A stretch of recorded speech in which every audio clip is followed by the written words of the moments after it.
Yan, good morning sa ating lahat mga kabutingting at welcome back sa ating munting channel. Yan, mayroon tayo ditong home service na electric pan. Ito ay old model na electric pan at ang brand nito ay National. Ito ay stand pan mga kabutingting.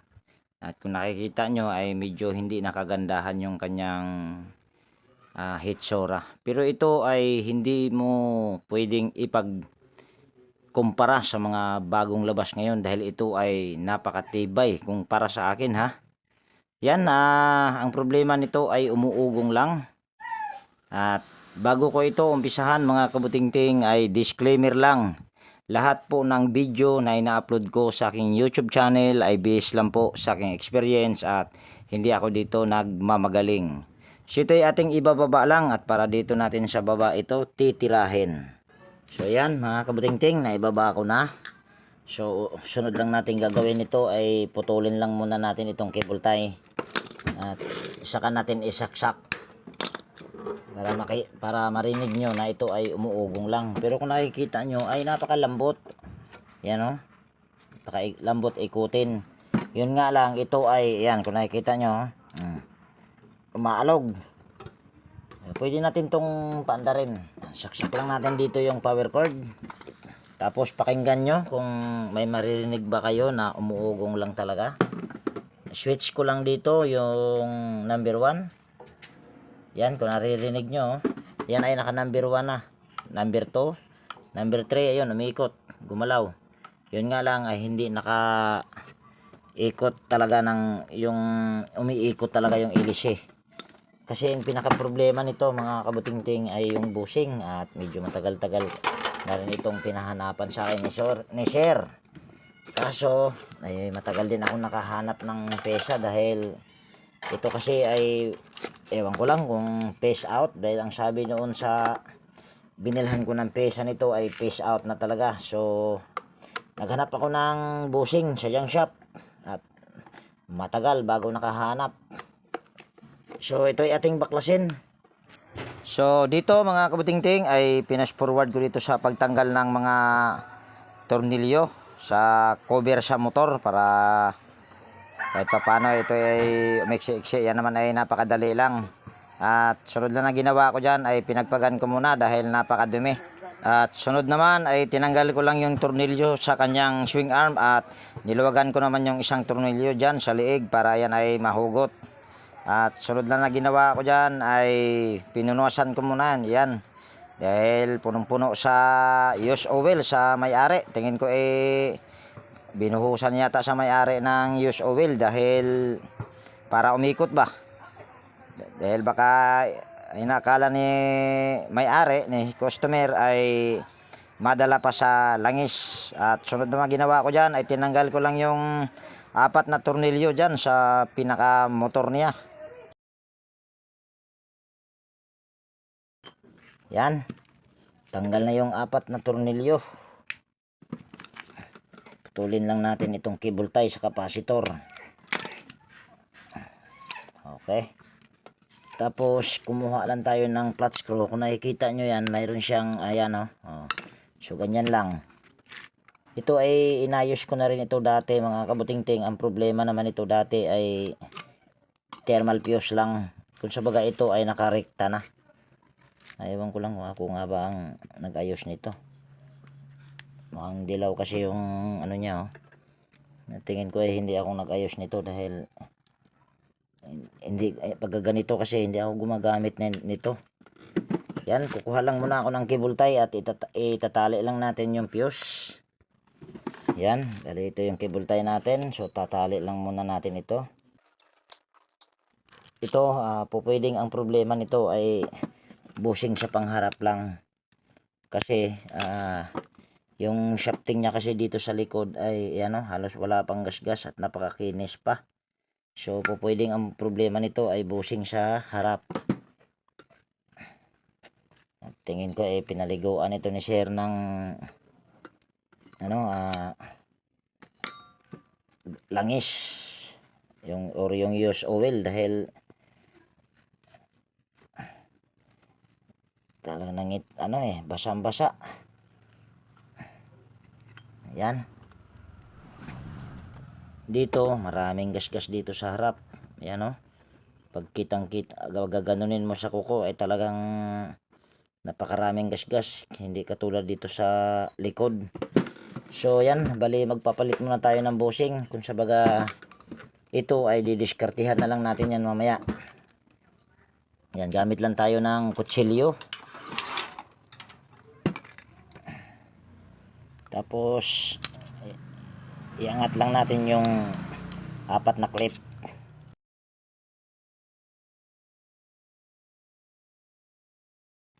Tapos lalabas na natin.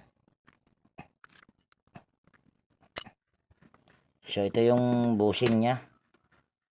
Ito kahit hindi na natin ito sisilipin dahil ito talaga ay marami na itong gasgas. Dahil kung pagbabasihan ko yung kanyang shafting ay talagang ano na, gasgas na. Tapos ito ay babalik lang natin. At basang-basa yung foam niya dahil nilagyan nga ng ano ni sir siguro ito. Used oil. At ito naman yung aking pamalit na bushing. Ito ay kinahoy ko lang. Pero ito ay napakaganda pa ng loob nito. Wala pang gasgas. Pero madali namang sabihin ayan ay wala pang gasgas. Malalaman natin yan mamaya kung maingay ba ito umikot. So ito ay ating ikabit lang yung bushing. Tapos dagdagan lang natin ito sa pagbasa yung foam. Yan. Tapos kabit lang natin ito. Tapos ay dali lang. Kalimutan pa yung pinaka lock nya or yung flower na lock.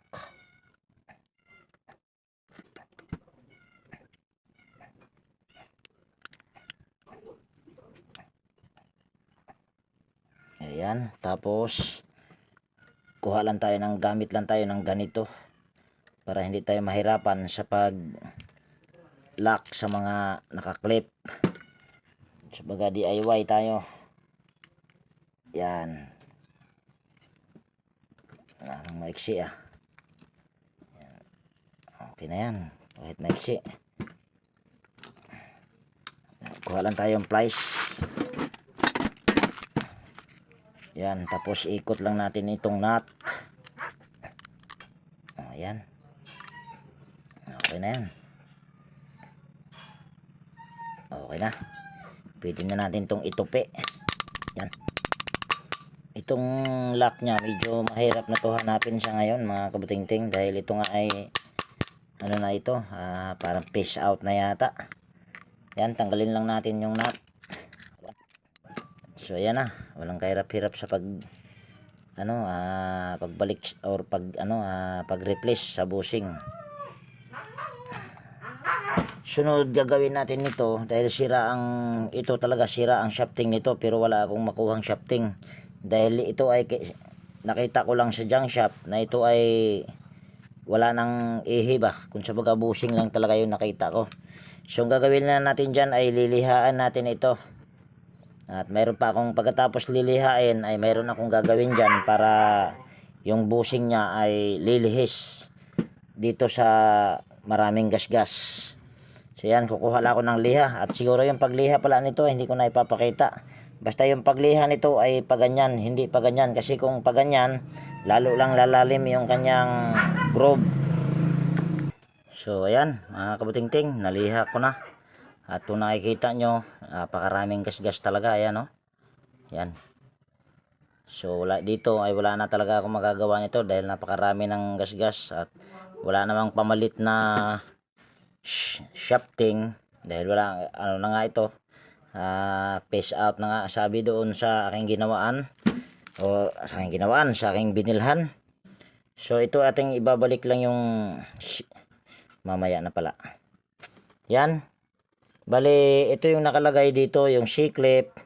Tapos ito yung panaka-spacer nya.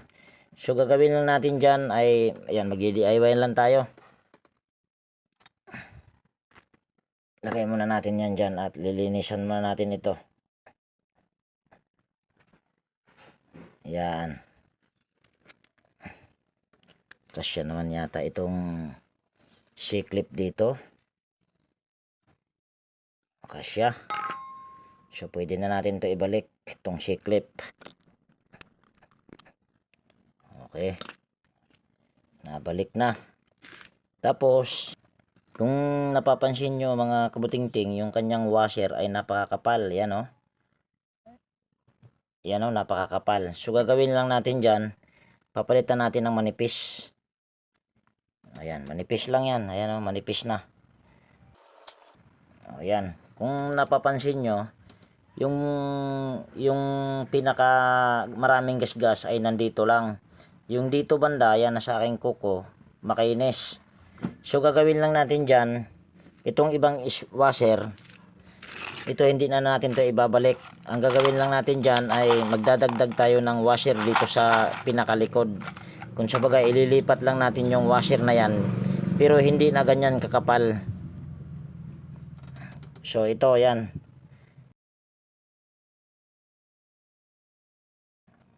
So ayan. Kung sa bagay yung kapal dito ay nabawasan, napunta rito yung pinaka spacer niya. At ang mangyayari nito, kung halimbawa ito yung bushing, itong bushing na ito ay dito ito papatong sa walang gasgas. Kasi nga yung pinaka kung sa bagay yung ginawa ko ay manipis na yung dito. Ayan, manipis na yun dito. So dito na papatong yung bushing. Sa halip na dito sa maraming gasgas. Kasi itong maraming gasgas na to ay malalim na ito mga kabutingting. Kaya ang kung sabaga tatama yung bushing or dito talaga sa walang gasgas na lang. Ang hirap ipaliwanag ah. Kasi wala na tayong magagawa nito.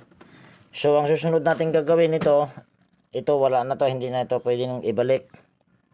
So try natin itong assemble. Dahil bushing lang naman ang problema nito at bushing sa pangharap. So ilalangisan lang muna natin itong foam dito sa likuran. Tuyo din. Yan. Tapos yung lihi na ito ay lagyan natin ng langis. Yan. So baga assemble na natin. Assemble ko na pala, hindi pala natin.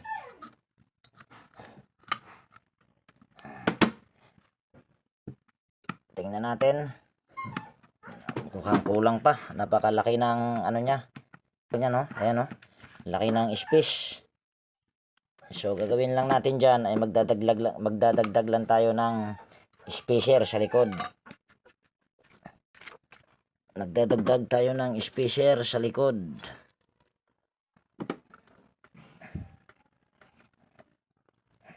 Ayan. Tapos ang gagawin natin ito dahil kumapal na dito.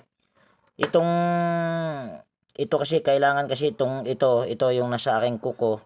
Tatama ito dito. Yan dito.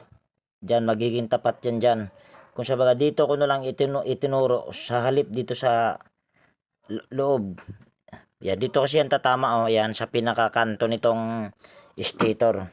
So ang gagawin lang natin diyan para tumama yan ay pupukpukin natin yung shafting papunta roon sa baba. Ayan, okay na yan. Tapos try natin kung ito ba ay sakto. O ayan, saktong-sakto yan mga kabutingting. Yung kanyang ito ay tumama talaga dito sa pinakakanto nitong stator. So okay na yan. Wala na yata to ha. Yan, talian muna pala na natin tong ano. Yan, talian muna natin itong wala na yung spaghetti. Wala na yung spaghetti, wala na yung cable tie. Yan. Kailangan pag mga ganitong wala ng para-paraan, wala ng mga pesa mga kabutingting ay kailangan marunong ganitong dumiskarte para mapaandar. Pero yung mapaandar na tatagal naman din, baka mamaya ay umandar pang isang araw lang umandar. Kung sa baga gawang hapon, gawa umaga, sira hapon, yan yung gawang hapon. Pero gawang hapon matitibay talaga yon. So try natin itong i-assemble at tingnan natin kung yung space sakto na ba yung space nito. Ayan. Ayan, okay na yan para sa akin. Hindi malaki, hindi maliit. Ano yan. Tapos simbol na natin para malaman natin kung ayan ba iikot. So dito mga kabutingting ay fast forward ko lang yung pagbalik sa 4 na tornilyo dyan sa pinaka motor nya.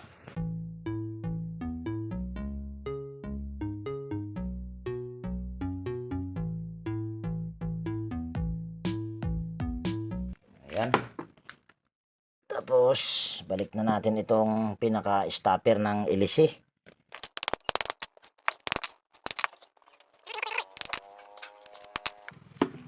Ayan. Wala na itong aking cellphone. Parang dumidilim. Lumiliwanag, dumidilim. Mukhang naghahanap na ito ng kapalit.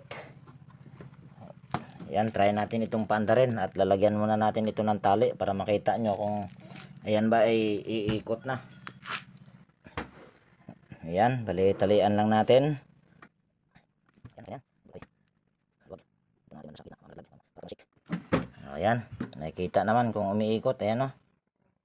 Okay. Tapos ayan, nakasero naman dito. Saksak ko lang yung power cord at pakinggan nyo kung ito ba ay mangga ground. May ugong pa or yung maingay ang tunog. At buti napansin ko yung capacitor na naka ganito sa housing. Delikado yon pag hahawakan mo. Yan. Bali saksak ko lang yung saksakan dito. May ikot na kaagad. Ang number ito. Ayan, at number 3 pala kaagad mga kabutingting. Yan, lagay ko lang ito sa number 1. At papakinggan nyo kung ito ba ay tumutunog. Ayan, wala kayong naririnig na parang nagkakayod ng bakal. Ano? Napakatahimik. So ibig sabihin para-paraan lang at napakalakas pa ito mga kabutingting. Ayan, okay na yan. Tanggalin na natin ito. Tapos asimbol na natin. Sa pagkaganon lang ang paraan mga kabutingting. Pero mayroon pa akong problema nito. Baka mamaya hindi ito magtawag niyan. Mag-swing. Yan, balik lang natin itong ano niya. Yan. Tornilyo lang natin. Yan, bali fast forward ko lang yung paglagay sa 3 tornilyo sa cover na pangharap sa motor. At ganun din yung pagpunas ko dyan dahil basang basa sa use oil.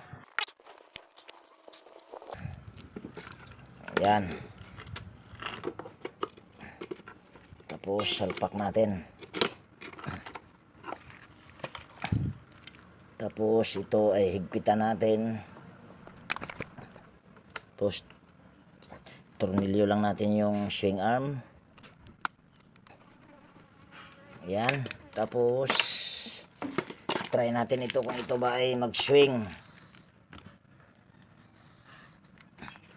Ayan, saksak ko lang dito yung power cord. At ayan ay ewan ko ng number ba yan. Ayan, tingnan lang natin kung mag-swing.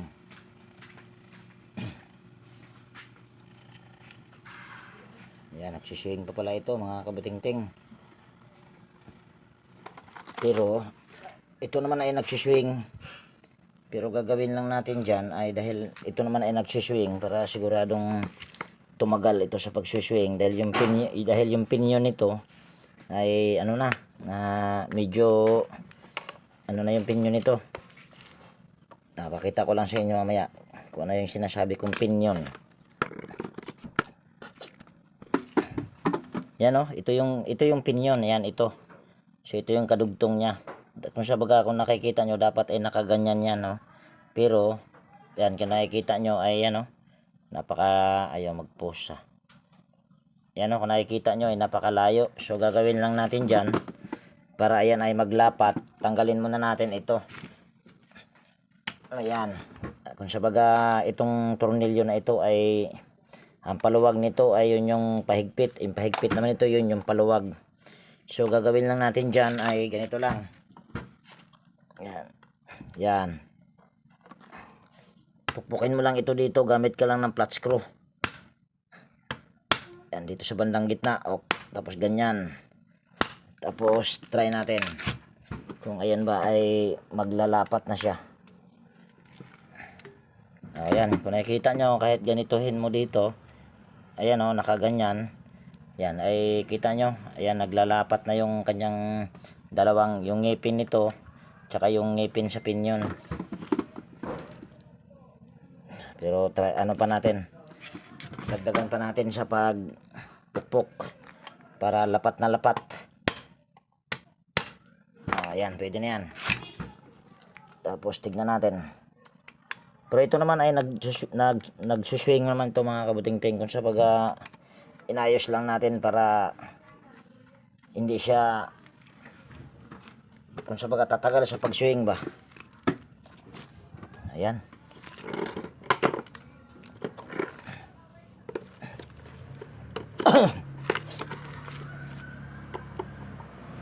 Higpitan lang natin, tapos balik na natin sa pagtornilyo yung swing arm.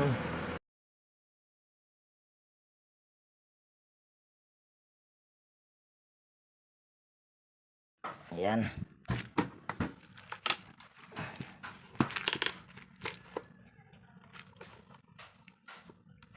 Ayusin lang natin itong wire. Ayan na. Ayan. Tali lang natin itong kapasitor sa kanyang lagayan. Dahil kung hindi mo yan itatali, delikado yan. Baka mamaya itong kanyang ano ay umano sa tawag niyan,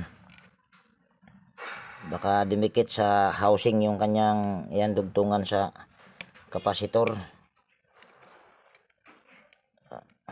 Pwede mag-ground yung may-ari, kaya kailangan nating itatali ito. Oops.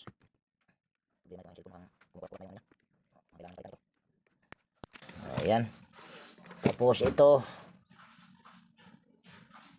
medyo malinis naman. Yan, pagpagan ko lang muna yung screen mga kabuting-ting. Ganon din yung ilisi. Ay, yung ilisi malinis naman din. Ito lang, pagpagan ko ng konti bago ko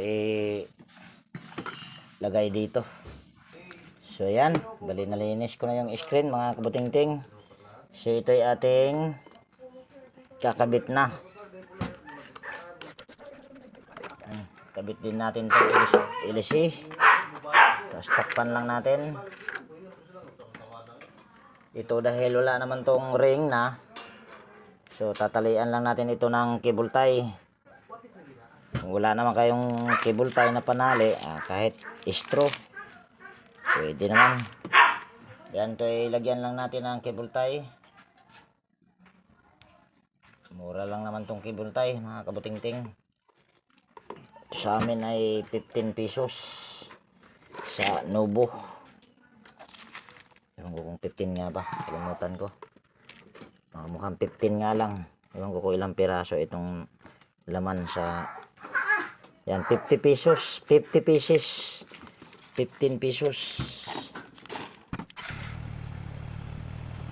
Yan, yan. Tapos putulin lang natin. Okay. Tapos dahil ito ay sira na yung kanyang knob, ayan o, wala na yung ano niya, knob na dito, sira. So gagawin lang natin dyan ay magdi-DIY lang tayo. At meron ako ditong pamalit na knob. Ito ay di tornilyo. Kasi kung hindi, ayan o, boy, pwede naman yata.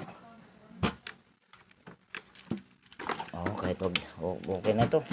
Nakakahila naman tong knob pala na to, kahit wag na natin tornilyuhan. Ayan. So ito ay ating kabit lang. Yung tatakpan lang natin. Ayan, tapos kuha lang ako ng tornilyo dito. Ayan, lagyan lang natin ng tornilyo. Tapos ito, salpak na lang natin tong knob. O, ayan. Okay. Tapos kabit na natin doon sa stand.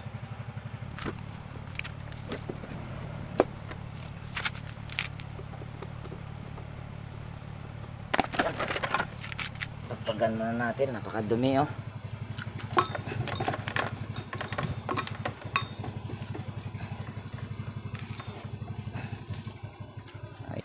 Ayan, switch lang natin sa number 1. Ayan, yan ay ikot kaagad. Number 2. Number 3. At maganda pa to mga kabuting-ting.